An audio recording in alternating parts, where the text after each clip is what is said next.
नीट 2026 परीक्षा रद्द, पेपर फुटी प्रकरणाने देशभरात खळबळ. आणि आता नव्या परीक्षेची तारीख जाहीर. नमस्कार, आपण बघत आहात खोज मास्टर न्यूज.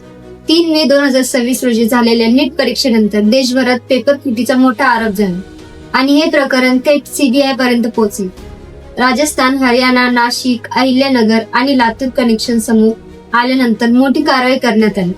काही आरोपींना अटक करण्यातही आली. धक्कादायक बाब म्हणजे नीटचा पेपर काही विद्यार्थ्यांच्या मोबाईलवर परीक्षेपूर्वीच पोहोचल्याचा दावा करण्यात आला आहे. या गंभीर प्रकरणानंतर 3 मे रोजी झालेली नीट परीक्षा अखेर रद्द करण्यात आली आणि आता नवीन तारीख जाहीर झाली आहे. 21 जून 2026 देशभरात पुन्हा नीट परीक्षा होणार आहे. या पेपर फुटीमुळे लाखो विद्यार्थ्यांना मानसिक त्रास सहन करावा लागत आहे. दरम्यान केंद्रीय शिक्षण मंत्री धर्मेंद्र प्रधान यांच्या उपस्थितीत उच्चस्तरीय बैठकही पार पडली. सीबीआय सध्या या संपूर्ण रॅकेटचा कसून तपास करत असून या प्रकरणात आणखी मोठी नावे समोर येण्याची शक्यता व्यक्त केली जात आहे.